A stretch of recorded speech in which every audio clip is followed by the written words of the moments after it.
50% of all stars have planets going around them, and perhaps 1, maybe 5% of all stars have Earth-like planets going around them.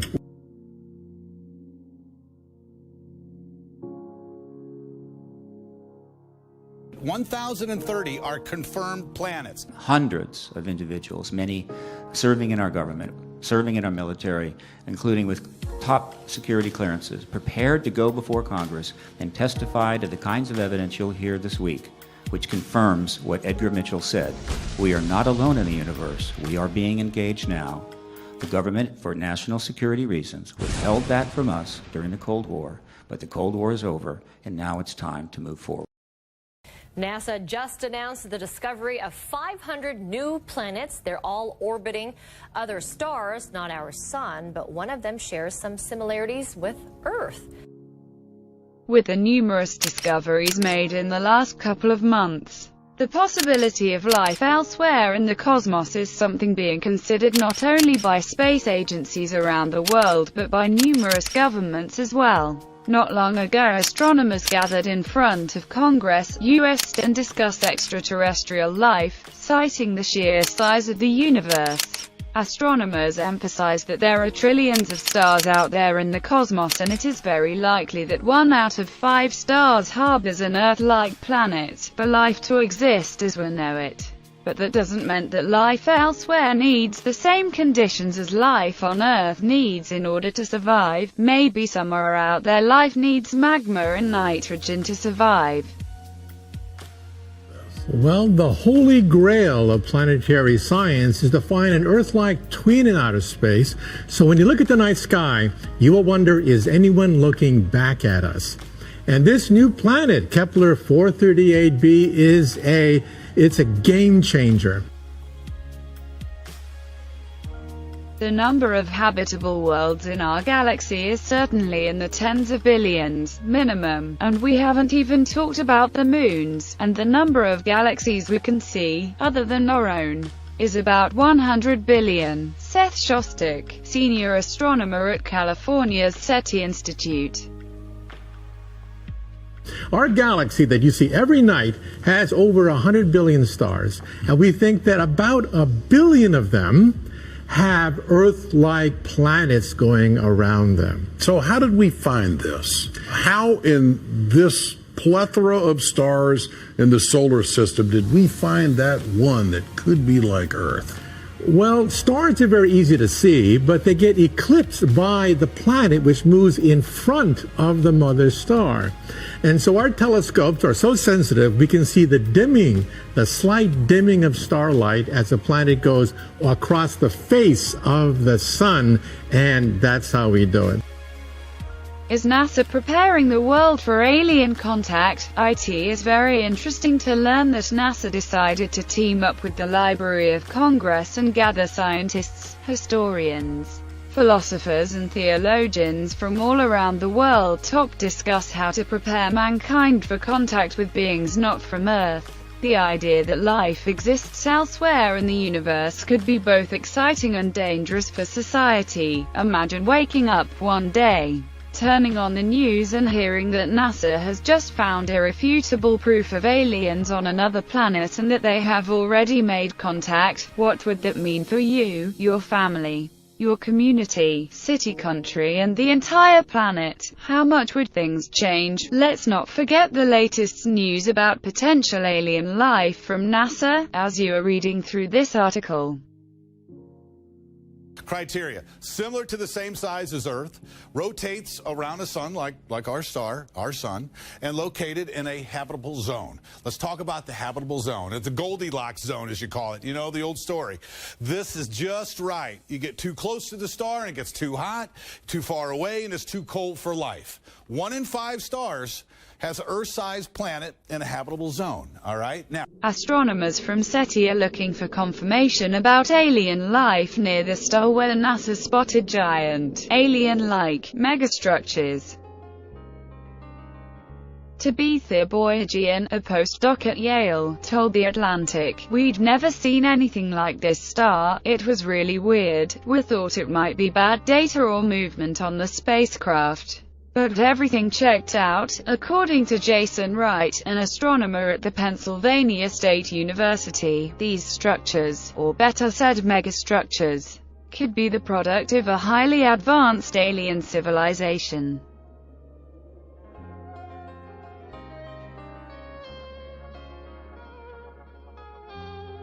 We're looking at all scenarios about finding life. If you find microbes, that's one thing. If you find intelligence, it's another. And if they communicate, it's something else.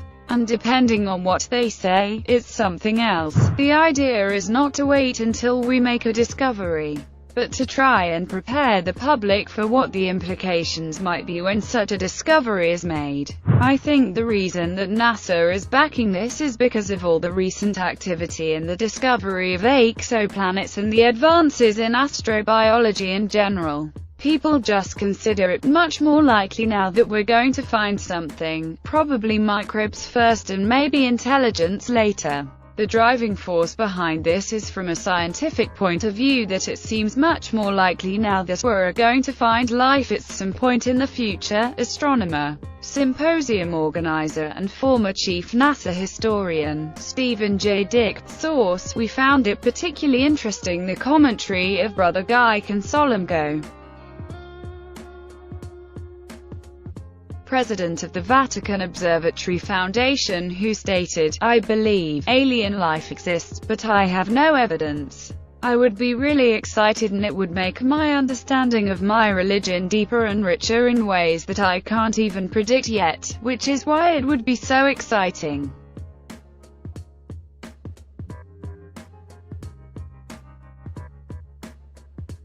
Finding life elsewhere in the cosmos isn't a question of possibility but rather a question of time, and Brother Guy Consolmagno shares this view as he urges the public not to be surprised when scientists confirm the existence of alien life elsewhere in the cosmos, as this is something that is going to happen inevitably. But is religion, faith and alien life something compatible? According to Brother Consolmagno, he wouldn't mind baptizing alien beings in the future. In the last couple of years the Vatican has changed their views about alien life drastically. Just imagine if someone would have said something like, aliens 100 years ago. Things have changed and religion has become much more flexible. We know that the universe is huge. Earth isn't at its center and our planet isn't flat. The next big discovery, alien life.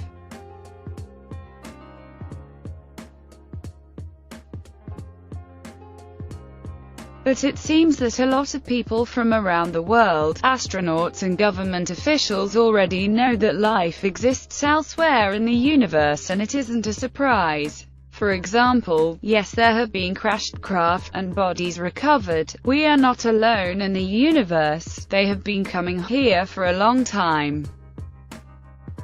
Source: Apollo 14 astronaut, Air Force captain, and founder of the Institute of Noetic Sciences, Dr. Edgar Mitchell.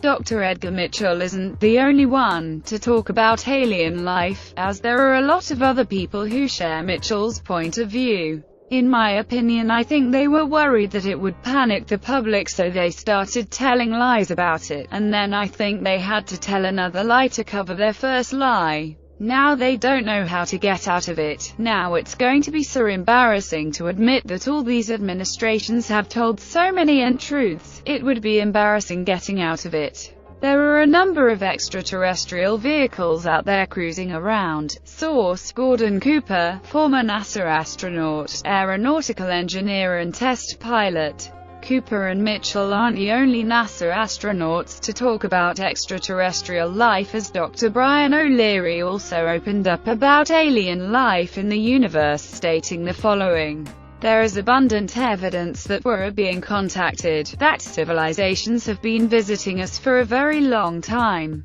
that their appearance is bizarre from any type of traditional materialistic Western point of view, that these visitors use the technologies of consciousness, they use toroids, they use co-rotating magnetic disks for their propulsion systems. That seems to be a common denominator of the UFO phenomenon." Dr. Brian O'Leary, former NASA astronaut and Princeton physics professor. Source. And as I've said before, that governmental officials have talked about alien life to the public. Paul Hellyer, former Canadian defense minister, had a lot to say about ET decades ago. Visitors from other planets warned us about the direction we were heading and offered to help. Instead, some of us interpreted their visits as a threat, and decided to shoot first and ask questions after. It is ironic that the US should be fighting monstrously expensive wars, allegedly to bring democracy to those countries, when it itself can no longer claim to be called a democracy when trillions, and I mean thousands of billions of dollars, have been spent on black projects which both Congress and the Commander-in-Chief have been kept deliberately in the dark. Paul Hellyer, former Canadian defense minister. Source. But if you think that Hellyer was the only one to talk about aliens, you are wrong. I occasionally think how quickly our differences worldwide would vanish if we were facing an alien threat from outside this world. And yet, I ask you, is not an alien force already among us?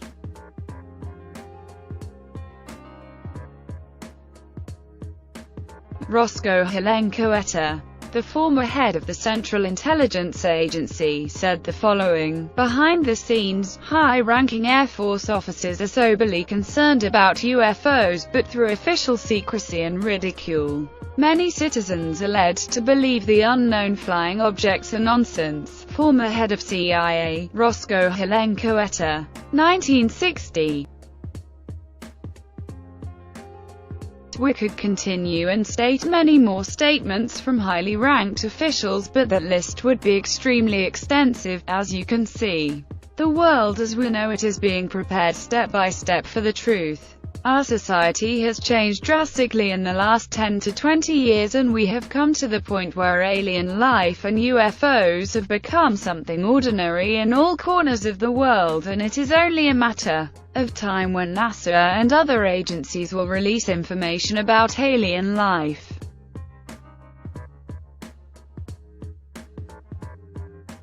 If UFOs and extraterrestrials do not exist, why is there so much interest from the FBI, CIA and other agencies in the subject?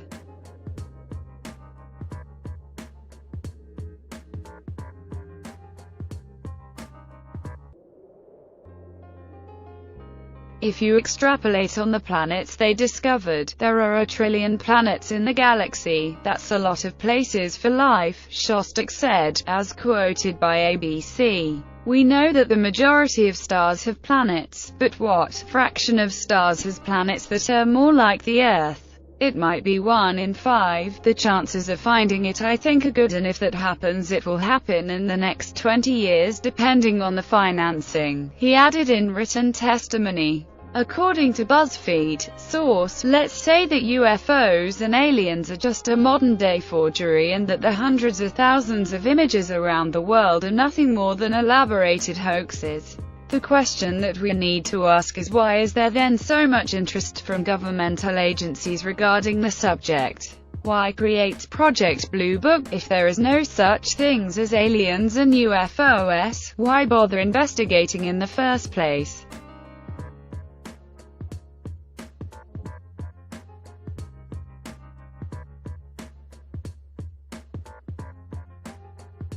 The project began in 1947 after a series of UFO sightings that shocked media and people across America. One of those cases that caught the attention of the government was when pilot Kenneth Arnold observed 9 unidentified flying objects moving at high speeds through the skies over Washington's Mount Rainier.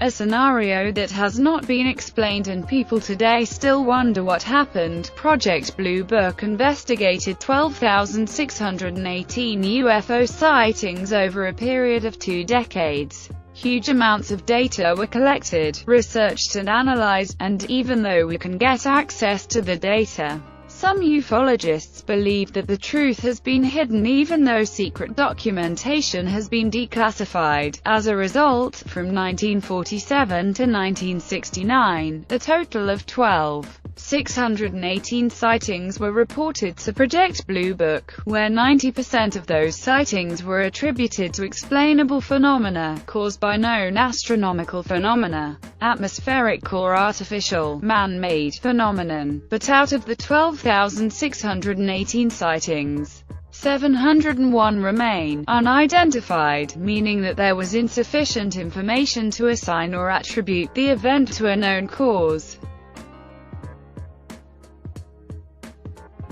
In 2011, after some documents were declassified, a report written by a special agent of the FBI in 1947 reached the public. The special agent of the FBI, a lieutenant colonel whose identity remained anonymous because of national security, gathered numerous data on the UFO phenomena after interviewing and studying the phenomena for years. Again, if there are no such things as aliens and the flying saucers millions of people have seen around the world are nothing more but elaborate hoaxes, why bother investigating? Spending money on a subject that is proven to be a hoax? Surely there has to be something more to it.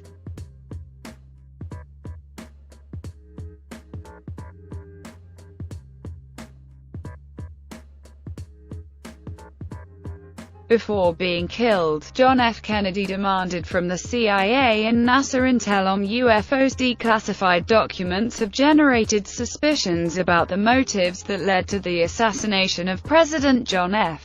Kennedy. As new documents have emerged, some researchers suggest that President Kennedy was killed because he was too close to aliens, just 10 days before being killed. Former President of the United States John F. Kennedy asked the CIA for classified documents about UFOs, according to the Freedom of Information Act.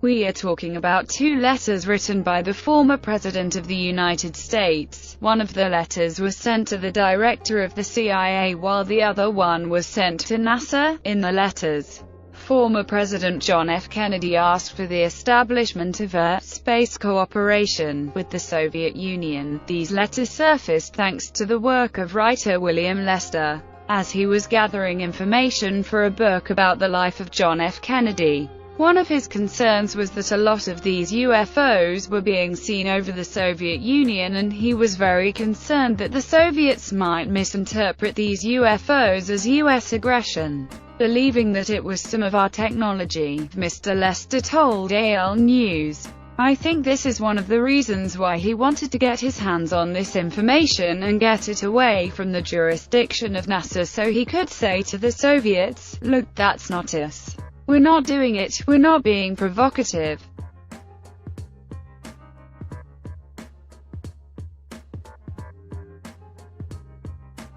If governments were so sure that alien beings and the UFO phenomenon are nothing more but elaborated hoaxes, why spend so much money and effort to investigate the two?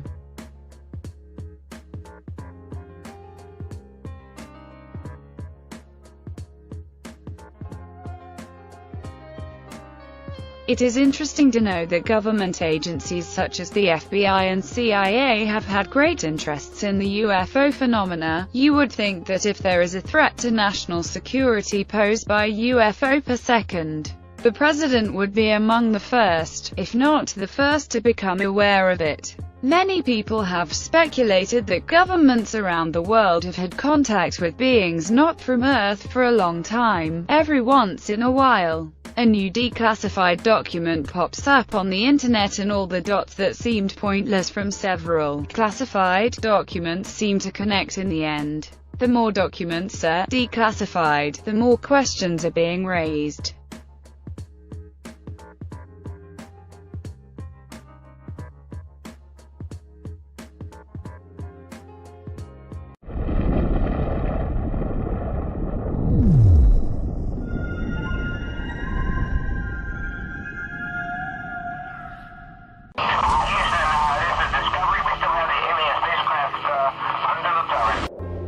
Fifty 50% of all stars have planets going around them, and perhaps 1, maybe 5% of all stars have Earth-like planets going around them.